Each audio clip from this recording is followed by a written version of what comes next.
Hello my dear students, I hope you are all staying safe at your home due to this COVID-19.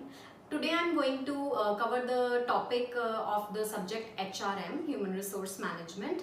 The name of my topic is Promotions and Demotions. So let us discuss first the topic promotion.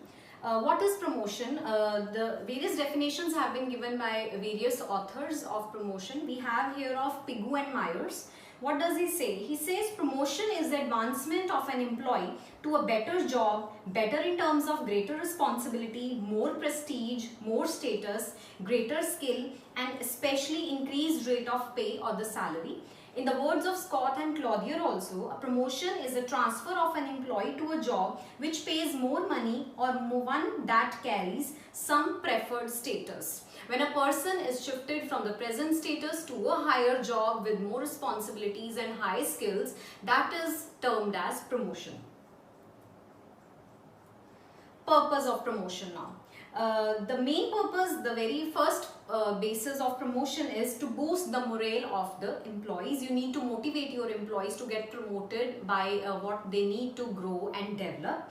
To develop a competitive spirit among the employees also for acquiring knowledge and skills required according to the higher level jobs. To retain skilled and talented employees in our organization to become a competitive edge. We need to promote our people to utilize more effectively the knowledge and the skill. Inefficient persons are obviously, they will feel demoralized and they may be get rid out of it, of the organization, so that only the efficient people will be there in our organization.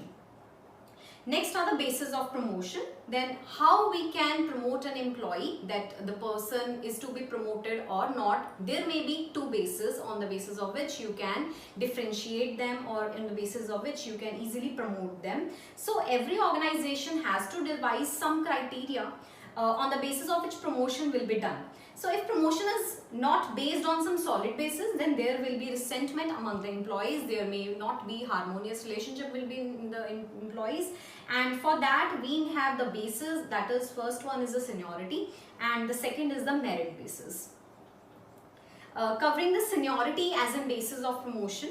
What does the seniority implies? It implies relative length of service in the organization and it is counted from the date of the joining of an organization. This system is also based on the tradition of respect for the older people, right? Next, advantages of seniority as in basis of promotion. It is relatively easy to measure as this is only the length of the services covered by an employee.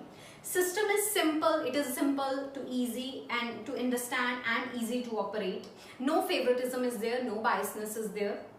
It provides a sense of satisfaction to the senior employees also. Now, there are some of the disadvantages of taking seniority as a basis of promotion. So, here are a few points I have covered.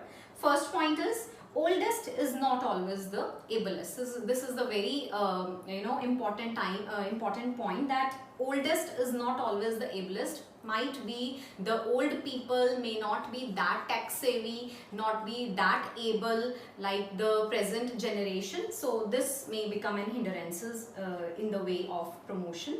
Demotivates and demoralizes the young employees who are talented.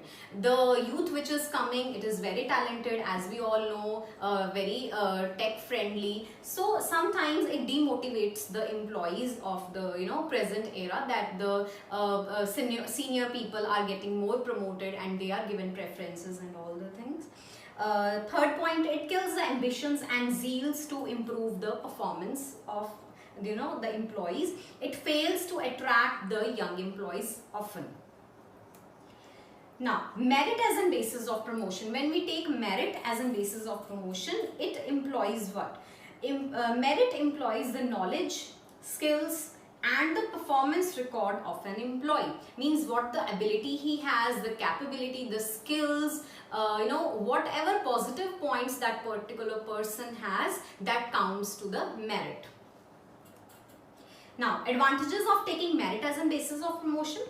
First point, it motivates competent employees to work hard and acquire new skills. as an employee knows if he works hard, he acquires new skills, he tests his potential, he develops, he grows, he knows if he is very much highly competitive among an employee, among the above above employees, then he can easily compete the people, and he gets the merit out of them.